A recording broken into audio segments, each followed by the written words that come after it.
여러분, 물가도 환율도 금융위기 닮았다. 이 말이 무슨 말일까요? 지금이 금융위기만큼 어려워지고 있다는 뜻이기도 하고요. 자칫 잘못하면 금융위기가 올 수도 있다는 뜻입니다. 여러분, 그 지표가 첫 번째 나오는 지표가 소비자 물가 상승률입니다. 4월에 소비자 물가 상승률이 4.8%나 올랐습니다. 금융위기 때요. 많이 오를 때는 5%까지 넘게 올랐지만 대부분이 보면 2008년 10월에 4.8% 올랐습니다. 지금 금융위기하고 닮아가는 거죠. 올 4월이 4.8%니까요. 물가가 폭등한다는 이야기잖아요. 먹고 살기 진짜 어려워진다는 이야기잖아요. 소득은 그대로인데 물가만 이렇게 오르면 우리 경제에 어떻게 될까요? 점점 소비를 줄이는 악영향이 미칠 수밖에 없습니다. 악영향이 미칠 수밖에. 물가가 많이 오르면요, 소비가 그만큼 뚝뚝뚝 떨어질 수밖에 없어요. 게다가 4.8%에 멈추느냐? 이것도 아닙니다. 5월에는 더 올라갈 수도 있습니다. 5월에는. 그만큼 말입니다. 본격적으로 원자재 가격이 국내 들여와서요, 이게 최종 제품이 만들어지면서 이제 가격이 점점 올라가고 있는 겁니다. 여기에다가 임금 인플레이션까지 계속 나타나고 있어요. 임금 인플레이션까지.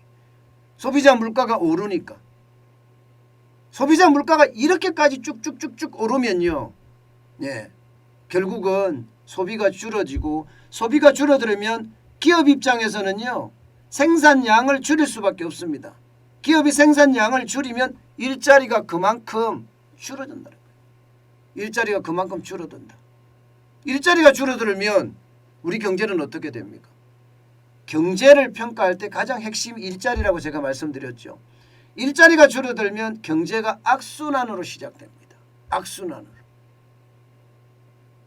그만큼 말입니다. 소비자 물가 상승률이 금융위기를 닮아가고 있는 거고요.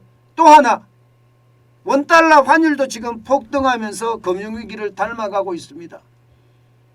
여러분도 알다시피 코로나19가 덮쳤던 작년 3월 19일, 작년이 아니죠. 2020년 3월 19일 1285.7원까지 올라간 적이 있습니다. 그런데 지금 최근에는요, 4월 28일 날 1272.5원까지 올라갔죠. 어제는 1268원으로 마감했나요? 그러면 점점 보세요. 금융위기 때가 2009년인가요? 2009년 3월 2일에 1570.3원까지 올라갔잖아요. 이러다가 진짜 1570.3원 올라가는 거 아니에요? 지금 분위기는요, 올라가고도 남겠다 이런 분위기예요. 점점 금융위기를 닮아가는 거예요. 그래서 두려운 겁니다. 그래서. 게다가 말입니다. 이게 환율이 오르면 자연스럽게 물가가 오르거든요. 우리나라는 모든 게 수입에 의존하기 때문에 물가가 오르면 이게 환율이 오르고 물가 오르고, 환율 오르고 물가 오르고 이중고가 된다는 거예요. 물가가 많이 오르면 오를수록 우리 생활도 힘들어지지만 여러분, 또 하나 힘들어지는 게 있습니다. 또 하나, 수출입니다. 수출. 지금 이거 한번 보세요. 금융위기 직후에 한국 수출 물량 감소율 보세요. 2008년 9월에 마이너스 9.6%였죠. 10월에 마이너스 3.1%, 11월에 12.3% 떨어지더니 12월에는요 26.8%. 2009년 들어서서는 심각합니다. 1월에 15.2%, 2월에 18.7%, 3월에 16.1%까지 떨어졌습니다. 그런데 이게 지금 대한민국에서 일어나고 있습니다. 여러분 보세요. 지금 무역수지가 엉망이죠. 작년 12월에 마이너스 4억 3천만 달러였잖아요. 올 1월에는 역대 최대입니다. 마이너스 47억 3천만 달러입니다. 2월에는 8억 9천만 달러 흑자를 냈습니다마는 3월에는 1억 2천만 달러 적자 냈죠. 이것도 무역 금융위기 이후 최고입니다. 3월엔 적자가 웬만큼 해서 안 나거든요. 그런데 4월은 더 심각합니다. 26억 6천만 달러의 적자가 났어요.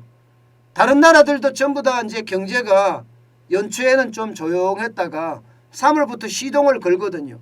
시동을 거는데도 지금 이렇게까지 떨어진다는 것은 여러분 진짜 엄청나게 떨어진다는 이야기예요. 결국 말입니다. 수출마저도 지금 금융위기를 닮아가고 있는 거죠. 야, 이게 무서워요. 물가도 금융위기를 닮아가지요. 환율도 금융위기를 닮아가지요. 수출도 금융위기를 닮아갑니다. 그러면 우리 경제 전체적으로는 어떻게 될까요? 점점 금융위기를 닮아갈 수밖에 없는 구조로 가는 거예요. 2009년 글로벌 금융위기 때 1년 동안 0.3% 성장하는 데 그쳤습니다. 여러분도 알다시피 코로나19의 위기 때는 마이너스 1% 이상 났죠. 그죠? 그런데 이게 말입니다. 앞으로 지금 모든 지표들이 금융위기를 닮아가는 지표들이 계속 나오게 되면 앞으로 올해가 2022년이에요. 올해 경제성장률이 떨어지는 건 당연한데 내년에는 어떻게 될까? 내년에는 점점 두려워지는 결과가 올 수도 있습니다. 왜냐하면 지금 물가가 상승하고 환율이 오르고 수출이 떨어지는 그 많은 요소들 있잖아요. 그 요소들이 해소될 기미가 안 보여요. 우크라이나 사태가 해소되는 것도 아니고 미국의 금리 인상이 해소되는 것도 아니고 오히려 더 심화되고 중국의 경기 둔화가 해소되는 것도 아닙니다. 그렇다면 여러분 제가 지표로 보기에는요. 올해도 정부는 3.1% 성장한다고 하지만 이거는 거품이고요. 지금 이미 IMF는 2.5%까지 낮췄거든요. 2.5%보다 더 내려갈 수도 있다는 생각 저는 솔직히 많이 해봅니다. 여러분들에게 제가 겁을 주려고 하는 것도 아니고요. 침소붕대하려고 또 하는 것도 아닙니다. 이것은 현실입니다. 점점 많은 지표들이 금융위기를 닮아가고 있는 것 그것은 어쩌면 말입니다. 우리에게는 또 하나의 충격이 될 거라는 거 이제 명심해야 될 것 같아요. 올해 내년 경제가 진짜 장난이 아닐 거다 그렇게 예측됩니다.